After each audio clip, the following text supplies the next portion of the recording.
Hello friends, welcome to legal literacy YouTube channel. Friends, constitutional law video series का ये next video है। आज हम बात कर रहे हैं रीट्स के बारे में। फ्रेंड्स, चूँकि ये तो फंडामेंटल राइट्स का टॉपिक है, फंडामेंटल राइट्स में हमें पढ़ना था, लेकिन कुछ ऐसी परिस्थिति आई, कुछ बात आई, कुछ डिमांड ऐसा आया कि सर रीट के बारे में बताइए। कुछ लोगों ने हमसे कहा, तो जब कुछ लोगों ने रीट के बारे में कहा, हमने कहा कि ठीक है, पहले हम रीट की ही बात करते हैं। तो जब फंडामेंटल राइट्स की वीडियो होगी, फंडामेंटल राइट्स काफ़ी बड़ा चैप्टर है, तो फंडामेंटल राइट्स में इस वीडियो को मैं टैग कर दूंगा। ठीक है, तो अभी आप रीट्स के बारे में जानें, रीट्स क्या हैं और रीट्स के बारे में हम लोग इस वीडियो में क्या क्या डिस्कस करेंगे, इसके बारे में हम पहले बात कर लें थोड़ा। वीडियो में हम रीट के बारे में डिस्कस करेंगे। सबसे पहले डिस्कस करेंगे कि रीट होता क्या है, what is writ. Okay, what is writ. Writ कितनी तरह के होते हैं, टाइप्स ऑफ रीट। रीट कौन इशू कर सकता है, रीट इशू करने का पावर किसको कहाँ से मिलता है, और हाई कोर्ट और सुप्रीम कोर्ट जब रीट इशू करते हैं तो वो किन किन कंडीशन में रीट इशू कर सकते हैं, और हाई कोर्ट और सुप्रीम कोर्ट के रीट इशू करने का जो पावर है उसका कंपैरिजन भी करेंगे। काफ़ी इंटरेस्टिंग चैप्टर होने वाला है, और ये मेरा दावा है कि अगर ये लेक्चर आपने अच्छी तरह से सुन लिया, अच्छी तरह से देख लिया, तो आप रीट आपके दिमाग में छप जाएगा। रीट में आपको कोई परेशानी कभी होने वाली नहीं है, क्योंकि रीट में बहुत कन्फ्यूजिंग होता है, कौन सा रीट क्या है, कौन सा रीट किस चीज़ के लिए है। तो काफ़ी अच्छे एग्जाम्पल से हम डिस्कस करेंगे। इसमें 5 तरह के रीट के बारे में हम बात करेंगे। एक habeas corpus, mandamus, certiorari, prohibition and quo warranto. तो चलिए वीडियो स्टार्ट करते हैं। लेट्स गो।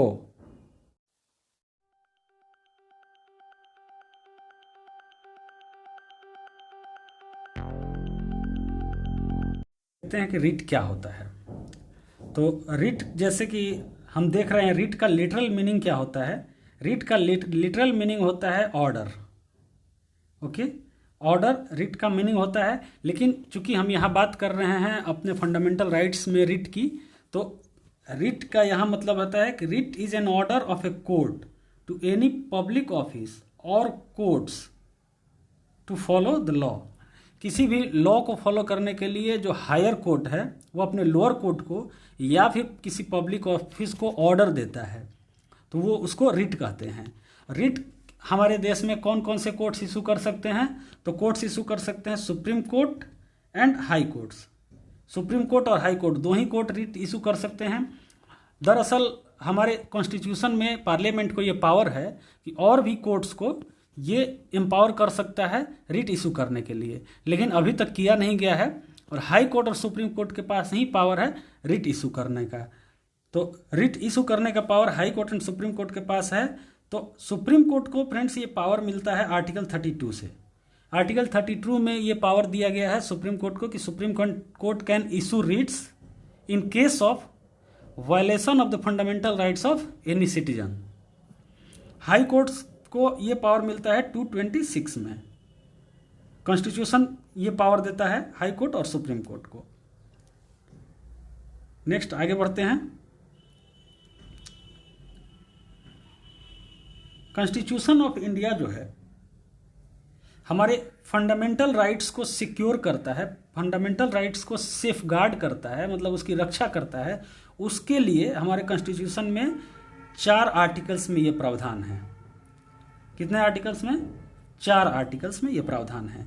अब इसके बारे में थोड़ा सा ब्रीफ में जानते हैं। आर्टिकल 13 आप जानते हैं जुडिशियल रिव्यू है। Article 359 fundamental rights can be curtailed accept in emergency.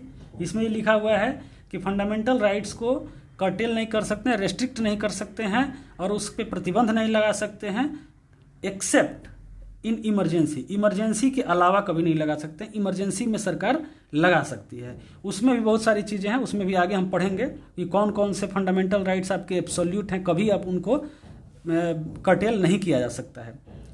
Article 32 में सुप्रीम कोर्ट के पास ये पावर है कि किसी भी पर्सन के फंडामेंटल राइट्स के वायलेशन अगर हो रहा है तो वो रीट जारी कर सकता है, आदेश दे सकता है कि नहीं, ये फंडामेंटल राइट्स वायलेशन नहीं होना चाहिए। ठीक उसी तरह आर्टिकल 226 है। तो आर्टिकल 226 है, ये हाई कोर्ट को पावर देता है कि किसी भी मामले में, यहाँ सिर्फ फंडामेंटल राइट्स नहीं, किसी भी राइट का वायलेशन हो रहा है किसी का, तो उसमें हाई कोर्ट ये रिट इशू कर सकता है। आर्टिकल 13 जो है, आर्टिकल 13 तो पार्लियामेंट का कोई भी एक्ट है, कोई भी एक्ट जो पार्लियामेंट पास करता है, अगर वो फंडामेंटल राइट्स के अगेंस्ट है तो उसका जुडिशल रिव्यू करके उस एक्ट के उस पार्ट को जो कि फंडामेंटल राइट्स के अगेंस्ट है, सारा एक्ट नहीं, उस पार्ट को नल एंड वाइड कर सकता है, रद्द कर सकता है। और अगर वो एक्ट पूरा का पूरा फंडामेंटल राइट्स का वायलेशन ही है तो वो अनकॉन्स्टिट्यूशनल है, कॉन्स्टिट्यूशन में इसकी इजाज़त नहीं दी गई है, तो पूरा का पूरा एक्ट ही नल एंड वाइड कर देगा। ऐसा बहुत पहले हो चुका है। अब आगे बढ़ते हैं। ये फंडामेंटल राइट्स कहाँ है, थोड़ा सा इसके बारे में जान लेते हैं। ये पार्ट 3 है, आर्टिकल 12 to 35। तो आर्टिकल 12 to 35 ये फंडामेंटल राइट्स है। तो थोड़ा सा इधर देख लेते हैं फ्रेंड्स। ये आर्टिकल 13 जो हमारे फंडामेंटल राइट्स को सेफगार्ड करता है, आर्टिकल 32 जो हमारे फंडामेंटल राइट्स को सेफगार्ड करता है। तो दो आर्टिकल्स ऐसे हैं, आर्टिकल 13 और आर्टिकल 32, जो कि हमारा फंडामेंटल राइट्स ही है कि हमारे फंडामेंटल राइट को सेफगार्ड किया जाए। हमारे फंडामेंटल राइट को सेफगार्ड करना ही हमारा फंडामेंटल राइट है। नेक्स्ट आगे बढ़ते हैं। जैसे कि हमने डिस्कस किया था, article 32 itself is a fundamental rights of the citizen. जैसे हम देखते हैं संवैधानिक उपचारों का अधिकार, हिंदी में पढ़ते हैं, ठीक है। नेक्स्ट आते हैं, आर्टिकल 32 क्या करता है। आर्टिकल 32 दो लोगों को पावर देता है। किसको? एक तो इंडिविजुअल को और एक सुप्रीम कोर्ट को। इंडिविजुअल को पावर ये देता है कि जैसे ही आपका फंडामेंटल राइट्स वायलेट हुआ, जैसे ही आपका फंडामेंटल राइट्स वायलेट हो रहा है, आप डायरेक्टली सुप्रीम कोर्ट को अप्रोच कर सकते हैं। डायरेक्टली सुप्रीम कोर्ट में जाइए कि हुजूर मेरे से फंडामेंटल राइट्स का ये वायलेशन हो रहा है। फिर सुप्रीम कोर्ट को ये क्या अधिकार है इसमें? सुप्रीम कोर्ट आपके एप्लीकेशन को लेगा, सुनेगा,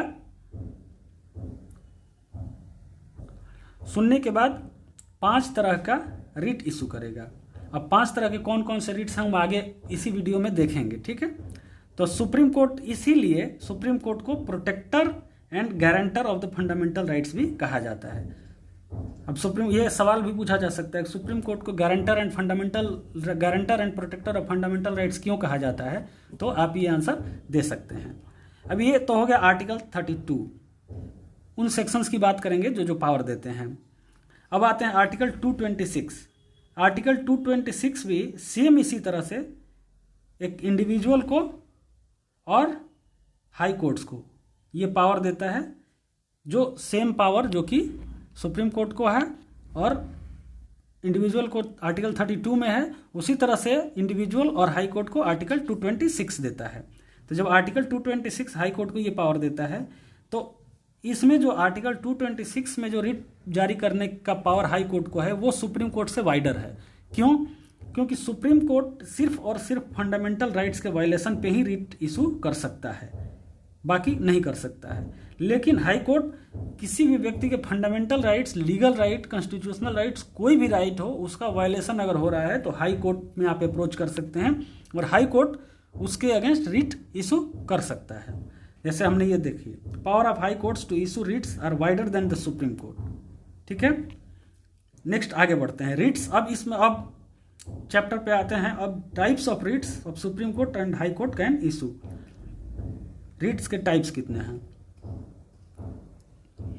फ्रेंड्स? रिट्स 5 तरह के होते हैं। 5 types of writs are there.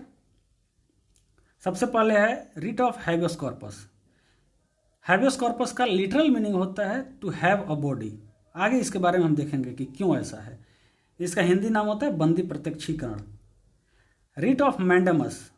Mandamus का मतलब है we command to perform public duty, इसको कहते हैं परमादेश। नेक्स्ट होता है रिट ऑफ सरसरारी, इसको टू बी सर्टिफाइड, उत्प्रेषण। इसके बाद आते हैं फ्रेंड्स रिट ऑफ प्रोहिबिशन, मतलब प्रतिषेध। Next writ of quo warranto, मतलब बाय व्हाट अथॉरिटी, इसको अधिकार परीक्षा कहते हैं। अब ये सारे रिट्स हमने जान लिए कि 5 तरह के कौन कौन से रिट्स होते हैं। अब इनके बारे में जानते हैं कौन सा रिट्स क्या होता है। सबसे पहले हम जानते हैं writ of habeas corpus, to have a body. तो टू हैव अ बॉडी, बंदी प्रत्यक्षीकरण। बंदी प्रत्यक्षीकरण का मतलब आप समझ रहे होंगे हिंदी में क्या होता है कि बंदी जो है, बंदी को प्रत्यक्ष करो। प्रत्यक्ष का मतलब हाजिर करो। तो ये रिट किसके अगेंस्ट में होता है और किस तरह से होता है? ये रिट होता है इलीगल डिटेंशन के अगेंस्ट में। मान लो आपको पुलिस ने पकड़ लिया, बिना मतलब का पकड़ लिया, इलीगली डिटेन कर लिया, या किसी और ने डिटेन कर लिया इलीगली, तो आपका फंडामेंटल राइट्स तो वायलेट हुआ। तो फंडामेंटल राइट्स वायलेट हुआ तो आप हाई कोर्ट या supreme court, high court 226 article के तहत और सुप्रीम कोर्ट आर्टिकल 32 के तहत आप वहाँ पे गए, तो हाई कोर्ट और सुप्रीम कोर्ट क्या करेगा कि आदेश देगा राज्य को कि आप जिसको आपने डिटेन किया है इलीगली उसको हमारे सामने प्रोड्यूस करो। तो supreme court and high court can order the public officer to produce the person physically who has been detained. Physically करेगा।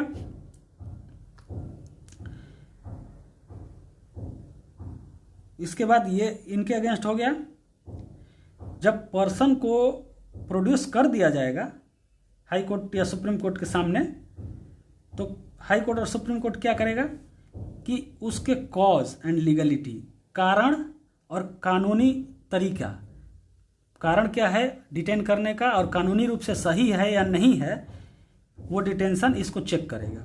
चेक करने के बाद 2 परिस्थितियां आएंगी। 2 परिस्थितियों में या तो वो लीगल पाया जाएगा या इलीगल पाया जाएगा डिटेंशन। अगर लीगल पाया जाता है डिटेंशन तो हाई कोर्ट और सुप्रीम कोर्ट डिटेंशन को अलाउ कर देगा कि ठीक है आप डिटेन कर सकते हो, और अगर इलीगल पाया जाएगा तो डिटेन्ड पर्सन को ऑर्डर करेगा रिलीज करने के लिए। जिसने डिटेन किया है उसको बोलेगा कि इसको जल्दी से जल्दी रिलीज करो। अब देखो रिलीज क्यों करो, इलीगल डिटेंशन क्यों नहीं होना चाहिए किसी का? क्यों? क्योंकि ये हमारे फंडामेंटल राइट्स का वायलेशन है। ठीक है, कौन सा फंडामेंटल राइट का वायलेशन है? Article 21 and 22। आर्टिकल 21 एंड 22 है right to life and liberty. Nobody can be deprived from his life and dignity. ठीक है, right to life with dignity. आगे बढ़ते हैं। आर्टिकल 57 ऑफ सीआरपीसी भी सेम इसी फंडा पे बना है। आर्टिकल 21 का ही उस पर प्रभाव है कि अगर पुलिस आपको किसी भी केस में डिटेन करती है, अरेस्ट करती है, तो विदिन 24 आवर्स उसको किसी जुडिशियल मजिस्ट्रेट के सामने पेश करना होगा। और जुडिशियल मजिस्ट्रेट के ऑर्डर के बिना, परमिशन के बिना 24 आवर्स से ज़्यादा आपको डिटेन नहीं किया जा सकता है। आर्टिकल 32 यही कहता है कोई भी व्यक्ति सुप्रीम कोर्ट पहुंच सकता है। आर्टिकल 226 कहता है कोई भी व्यक्ति हाई कोर्ट पहुंच सकता है। अब इसी रिट में आगे बढ़ते हैं कि हैबियस कॉर्पस कब इशू नहीं हो सकता है। अभी तक हमने पढ़ा कि हैबियस कॉर्पस कब इशू होगा। हैबियस कॉर्पस कब इशू नहीं हो सकता है?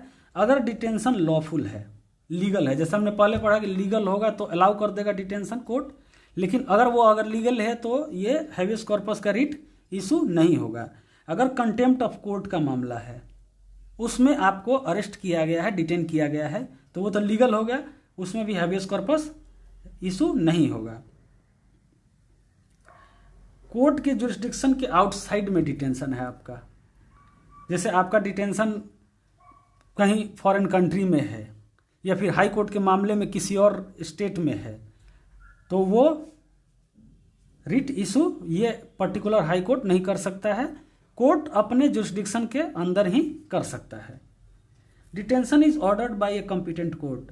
मान लो किसी कोर्ट ने ऑर्डर किया है किसी को डिटेन करने के लिए, तो ये तो लीगल डिटेंशन हो गया, तो इसमें आपका हैबियस कॉर्पस नहीं हो सकता है। इसमें एक केस है friends, Rudal Shah versus the state of Bihar. इसमें क्या हुआ था कि एक पर्सन अपना जो पनिशमेंट है, अपना सेंटेंस है, उसको कंप्लीट करने के बाद भी उसको जेल में ही रखा गया था। तो इसमें कोर्ट ने क्या किया कि हैबियस कॉर्पस रिट इशू किया और एक रीजनेबल कंपनसेशन दिया उस व्यक्ति को जो कि अपने पनिशमेंट को, अपने सेंटेंस को पूरा होने के बाद भी जेल में रहा था। उसको क्या दिया? कंपनसेशन दिया। इसको कहा जाता है friends writ of habeas corpus is bulwark of individual liberty against arbitrary detention. मतलब कि आर्बिट्रेरी डिटेंशन मतलब मनमाना डिटेंशन को ये रोकने के लिए रिट ऑफ हैबियस कॉर्पस है। नेक्स्ट आते हैं रिट ऑफ मैंडेमस। जैसे फ्रेंड्स ये जैसे नाम से पता चल रहा है we command to perform public duty, तो ये तभी इशू होगा जब कोई पब्लिक ऑफिस या पब्लिक ऑफिसर अपने पब्लिक ड्यूटी को नहीं करेगा। और पब्लिक ड्यूटी को नहीं करेगा इस वजह से मेरा फंडामेंटल राइट या कोई भी राइट वायलेट हो रहा है। तो फंडामेंटल राइट्स वायलेट होने के कंडीशन में हाई कोर्ट और सुप्रीम कोर्ट हम कहीं भी जा सकते हैं, कोई भी रिट इशू कर सकता है। और फंडामेंटल राइट्स के अलावा कोई राइट वायलेट हो रहा है तो हम सुप्रीम कोर्ट नहीं जाएंगे, हाई कोर्ट जाएंगे आर्टिकल 226 के तहत। तो वी कमांड, अब कोर्ट कहता है we command issued by the Supreme Court and High Court to an public official asking him to perform his official duties that he has failed or refused to perform। ठीक है, Supreme Court and High Court can order any public officer to perform its duty। ये mandamus writ हो गया। इसमें भी friends आते हैं can be issued and can not be issued.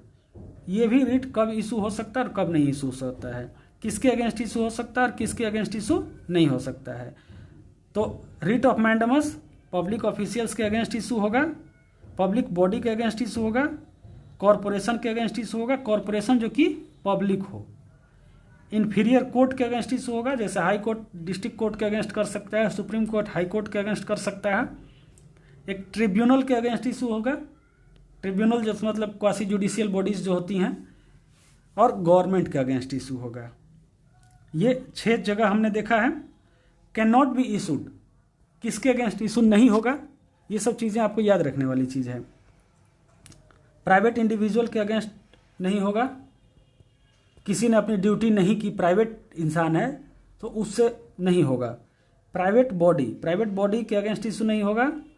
To enforce departmental instruction that does not possess statutory force, अगर किसी department ने किसी को कोई आदेश दिया है, अपने डिपार्टमेंटल इंस्ट्रक्शन है कि ये काम आपको करना है, जिसका कि कोई कानूनी मान्यता नहीं है, उसके अगेंस्ट उस काम को करने के लिए रिट इशू नहीं किया जाएगा। When the duty is discretionary not mandatory, अगर कोई पब्लिक ऑफिशियल है, उसको ड्यूटी डिस्क्रिशनरी है कि उसकी मर्जी होगी तो करेगा, मर्जी होगी तो नहीं करेगा, तो वो अगर ड्यूटी मैंडेटरी नहीं है तो कोर्ट उस कंडीशन में रिट इशू नहीं करेगा। नेक्स्ट आता है to enforce a contractual obligation. Contractual obligation मतलब कि हमारे और आपके बीच में कोई कॉन्ट्रैक्ट हुआ है, तो कॉन्ट्रैक्चुअल ऑब्लिगेशन के लिए रिट इशू आप नहीं करवा सकते हैं, कोर्ट नहीं कर सकता है। हाँ, कॉन्ट्रैक्ट को इन्फोर्स करने के लिए और भी बहुत सारे तरीके हैं, तो कॉन्ट्रैक्चुअल ऑब्लिगेशन के लिए आप रिट इशू नहीं कर सकते हैं। प्रेसिडेंट या गवर्नर ऑफ द स्टेट के अगेंस्ट नहीं रिट इशू होगा। गवर्नर ने ये काम नहीं किया, प्रेसिडेंट ने अपना ड्यूटी नहीं किया, इसके लिए कोर्ट्स रिट इशू नहीं कर सकते हैं। किसी भी हाई कोर्ट के चीफ जस्टिस को जुडिशियल कैपेसिटी में जो है उसके अगेंस्ट रिट इशू नहीं किया जा सकता है। जैसे हमने पहले कहा है कि सुप्रीम कोर्ट हाई कोर्ट के अगेंस्ट इशू कर सकता है, लेकिन हाई कोर्ट के चीफ जस्टिस जो कि अभी एक्टिंग कैपेसिटी में है उसके अगेंस्ट नहीं किया जा सकता है। नेक्स्ट आता है writ of prohibition to forbid, प्रतिषेध मतलब कि प्रतिबंध, रोक दिया जाता है किसी चीज को, तो ये लोअर कोर्ट को ये जारी करता है। तो ये किन किन कंडीशन में जारी करता है।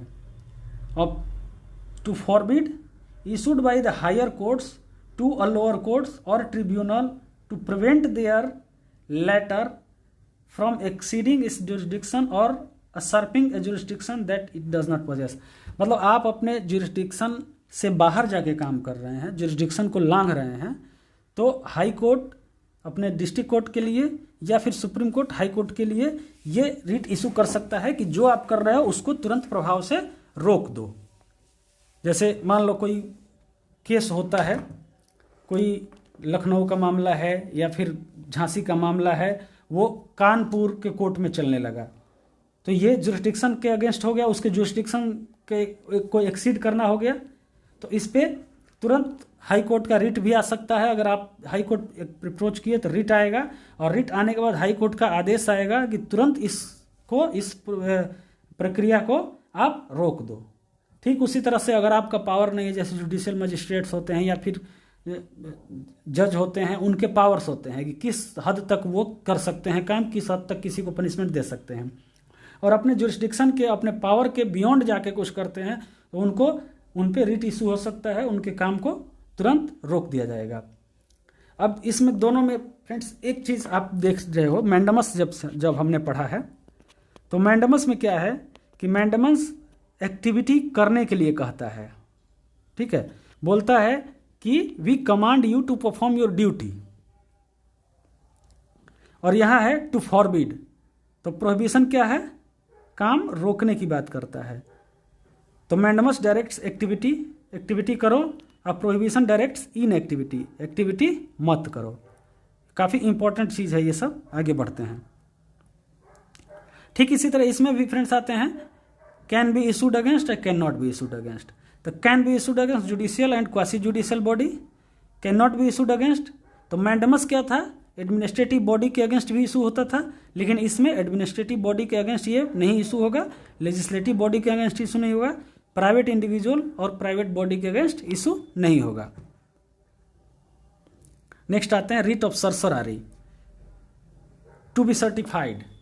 इसका मतलब है ये रिट ऑफ प्रोहिबिशन का ही अगला रूप है। रिट ऑफ प्रोहिबिशन में क्या किया है कि टू फॉरबिड, काम को तत्काल प्रभाव से रोक दो, और इसमें क्या कर रहा है कि अगर काम हो गया है, अपने जुरिस्डिक्शन को एक्सीड करके, जुरिस्डिक्शन को लांघ करके अपने, अगर आपने कुछ काम कर दिया है, तब इसमें कोर्ट क्या करता है कि जो भी आप काम किए हो उसके डॉक्यूमेंट्स को, उसके सर्टिफिकेट्स को हमारे पास हाजिर करो ताकि हम उसको देखें।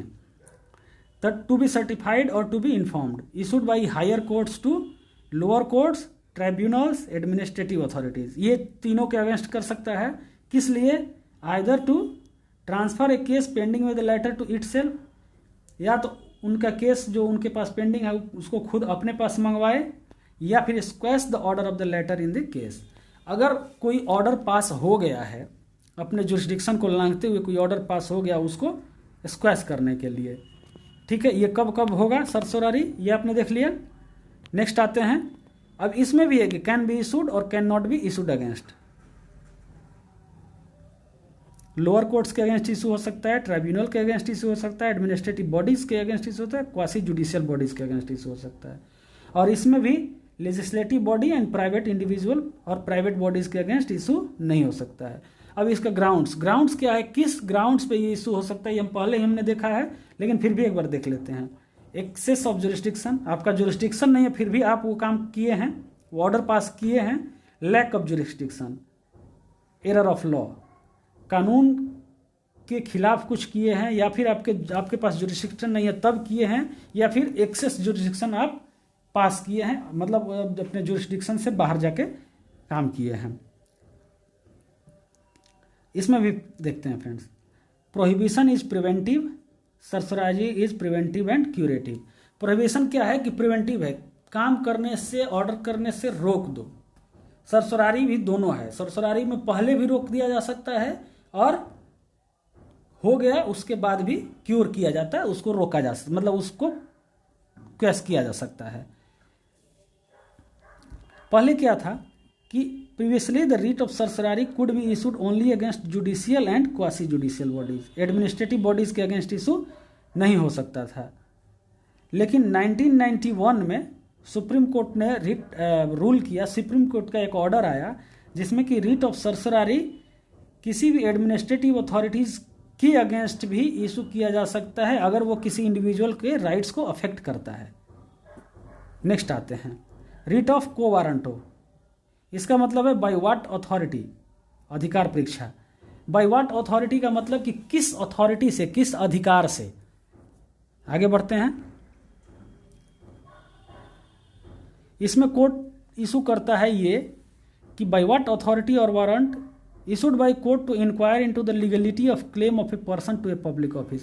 मान लो पब्लिक ऑफिस आपने कोई ज्वाइन किया है, तो पब्लिक ऑफिस अगर ज्वाइन किया है और आप ऑथराइज्ड नहीं है ज्वाइन करने के लिए, आप कॉम्पिटेंट नहीं हैं, आपने गलत तरीके से ज्वाइन किया है और कोई पहुंच जाता है कोर्ट में, तो कोर्ट आपसे जवाब मांगता है कि किस अथॉरिटी से और किस वारंट से आप ये पब्लिक ऑफिस होल्ड कर रहे हैं। समझ आया? या फिर आपने कोई ऐसा काम किया है, कोई ऑर्डर पास किया है, तो वो आपने किस अथॉरिटी से, किस अधिकार से पास किया है, ये भी कोर्ट आपसे पूछ सकता है। ये कोर्ट किन किन के अगेंस्ट पास कर सकता है और किन किन के अगेंस्ट नहीं पास कर सकता है। जैसे कि बाकी सारे रिट्स में हमने देखा कहाँ कहाँ पास किया जा सकता है, कहाँ कहाँ नहीं किया जा सकता है। तो ये को वारंटो है, कब पास किया जा सकता है? Only in the case of A substantive public office of a permanent character created by A statute और बाय द कॉन्स्टिट्यूशन। ये उन पब्लिक ऑफिस के अगेंस्ट पास हो सकता है जो कि परमानेंट कैरेक्टर के हैं। सब्सटेंसिव परमानेंट मतलब वो जैसे सरकार ने किसी खास मकसद के लिए कॉन्ट्रैक्ट में बनाया है ऑफिस, उसके लिए नहीं है। परमानेंट कैरेक्टर, परमानेंट नेचर के लिए हैं, जो कि किसी कानून या संविधान के तहत जो ऑफिस बनाया गया है वो पब्लिक ऑफिस है, उसके अगेंस्ट पास किया जा सकता है। ये मुख्यमंत्री के ऑफिस के अगेंस्ट पास नहीं किया जा सकता है और किसी प्राइवेट ऑफिस के अगेंस्ट पास नहीं किया जा सकता है। पहले सारे रिट्स में क्या था कि जो एग्रीव्ड बॉडी है, जो एग्रीव्ड आदमी है, एग्रीव्ड इंसान मतलब कि जिसके किसी न किसी राइट्स का वायलेशन हुआ है, वो उसके लिए कोर्ट में अप्रोच कर सकता था। वो कोर्ट में अप्रोच कर सकता था रिट इशू करवाने के लिए। लेकिन ये रिट जो है को वारंटो, तो को वारंटो में एग्रीड पर्सन ही नहीं, कोई भी रिट इशू करवाने के लिए कोर्ट में पहुंच सकता है। जैसे मान लो हमें पता चला कि इस विभाग का ये पब्लिक ऑफिसर ये डिजर्व नहीं करता है ये ऑफिस, मतलब उसके पास डिग्री नहीं है, या फिर उसने एग्जाम क्रैक नहीं किया है, या फिर फ्रॉड से उसने नौकरी प्राप्त की है, तो मैं भी पहुंच सकता हूं कोर्ट में उसके अगेंस्ट रिट जारी करवाने। ठीक है, लेकिन बाकी जो है वो हमारा अगर राइट वायलेट होता है तो ही मैं पहुंचूंगा। अंडरस्टूड? अब नेक्स्ट पढ़ेंगे difference between the writ jurisdiction of supreme court and high court. High court और सुप्रीम कोर्ट के रिट जुरिस्डिक्शन में डिफरेंस क्या है, ये काफ़ी इंटरेस्टिंग है। इसमें हाई कोर्ट का रिट जुरिस्डिक्शन थोड़ा वाइडर हो जाता है, फिर सुप्रीम कोर्ट का जुरिस्डिक्शन के मामले में वाइडर हो जाता है टेरिटोरियल जुरिस्डिक्शन के मामले में। तो थोड़ा सा इसको देखते हैं। सुप्रीम कोर्ट को पावर कौन देता है? आर्टिकल 32। हाई कोर्ट को पावर कौन देता है? आर्टिकल 226। सुप्रीम कोर्ट सिर्फ और सिर्फ फंडामेंटल राइट्स के वायलेशन के अगेंस्ट ही रिट इशू कर सकता है। High court fundamental rights, legal rights, constitutional rights, किसी भी राइट्स के वायलेशन के अगेंस्ट जारी कर सकता है। सुप्रीम कोर्ट का जो जुरिस्डिक्शन है वो पूरी कंट्री में है।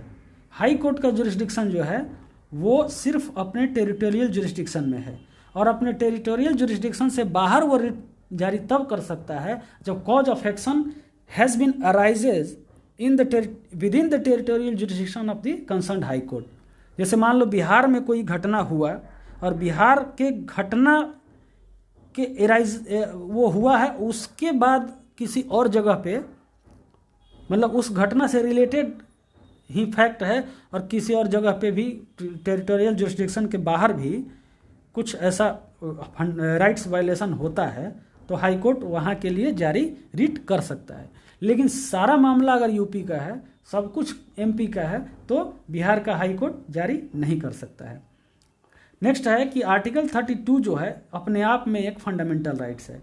आप अपने फंडामेंटल राइट्स के वायलेशन के अगेंस्ट अगर सुप्रीम कोर्ट में जाते हैं रिट इशू करवाने के लिए, तो सुप्रीम कोर्ट मना नहीं कर सकता है, वो आपके पिटीशन को लेगा ही लेगा। लेकिन हाई कोर्ट आपके किसी भी रिट एप्लीकेशन को मना कर सकता है। अभी तक किया नहीं है कभी हाई कोर्ट ने, लेकिन ये आपके रिट पिटीशन को सुनने से भी मना कर सकता है, क्योंकि ये आपका फंडामेंटल राइट नहीं है। नेक्स्ट जो हमने देखा था आर्टिकल 32 क्लॉज 3 जो है, ये पार्लियामेंट को ये पावर देता है कि पार्लियामेंट किसी भी और कोर्ट को रिट इशू करने का पावर दे सकता है। लेकिन अभी तक सिर्फ हाई कोर्ट और सुप्रीम कोर्ट को ही पावर ये मिला हुआ है। एक्चुअली है क्या कि पावर जो देने की बात है, तो हाई कोर्ट और सुप्रीम कोर्ट को जो रिट इशू करने का पावर है, इसी से सरकारें परेशान रहती हैं क्योंकि सरकारी डिपार्टमेंट, सरकारी अधिकारी हमेशा हमारे किसी न किसी राइट्स को वायलेट करते रहते हैं। तो हाई कोर्ट और सुप्रीम कोर्ट रिट इशू करते रहते हैं। तो हाई कोर्ट और सुप्रीम कोर्ट जब रिट इशू करते हैं तो उसमें थोड़ा प्रॉब्लम होता है। प्रॉब्लम इन द सेंस कि केसेस बहुत पेंडिंग है, समय लगता है, बहुत सारी चीज़ें होती हैं। तो स्टेट गवर्नमेंट और स्टेट बॉडी समझता है इस बात को। अगर ये पावर हर डिस्ट्रिक्ट कोर्ट को दे दिया जाए रिट इशू करने का, तो गवर्नमेंट ऐसे ही परेशान हो जाएगी। इसलिए ये पावर अब तक पार्लियामेंट ने किसी डिस्ट्रिक्ट कोर्ट या किसी और कोर्ट को ये पावर दिया नहीं है। एक चीज़ अब लास्ट में करते हैं फ्रेंड्स, ये रिट का जो कॉन्सेप्ट है हमने लिया कहाँ से है। तो रिट का कॉन्सेप्ट लिया है हमने इंग्लिश लॉ से। इंग्लिश लॉ में जो पहले प्रेरोगेटिव रिट्स इशू किया जाता था किंग ऑफ इंग्लैंड के द्वारा। किंग ऑफ इंग्लैंड को जैसे वहाँ के लोग मानते थे कि न्याय का देवता है, गॉड ऑफ जस्टिस, तो वो एक रिट इशू करता था किसी भी चीज़ के लिए, न्याय के लिए, उसको प्रेरोगेटिव रिट्स कहा जाता था। वहीं से हमने ये लिया है, प्रेरोगेटिव रिट से हमने रिट का आइडिया लिया है। फ्रेंड्स, ये कंप्लीट वीडियो है रिट का, ये एक ही वीडियो में कंप्लीट हो गया। तो उम्मीद करता हूँ कि आपको अच्छा लगा होगा, आपको इससे जानकारी हुई होगी। इस वीडियो को आप 2 बार 3 बार भी देख सकते हैं और पेन पेपर लेके आप देखें, काफ़ी अच्छा रहेगा, और नोट्स बनाते रहें। फ्रेंड्स, अगर वीडियो अच्छा लगा हो और लगा हो कि आपको इससे कुछ फ़ायदा हुआ है तो वीडियो को लाइक करें, शेयर करें, सब्सक्राइब करें, और बाकी वीडियो भी देखते रहें। बाकी वीडियो कॉन्स्टिट्यूशनल लॉ सीरीज़ का, और इस चैनल पे मैं क्लैट के प्रिपरेशन की बात करता हूँ और बाकी बहुत सारे लीगल नॉलेज देते रहता हूँ। उनको भी विजिट करते रहें और कमेंट में बताएं कि आपको क्या चाहिए, आप किस टॉपिक पे वीडियो बनवाना चाहते हैं, और कोई और अगर आपके पास नॉलेज हो तो हमसे शेयर करें। धन्यवाद।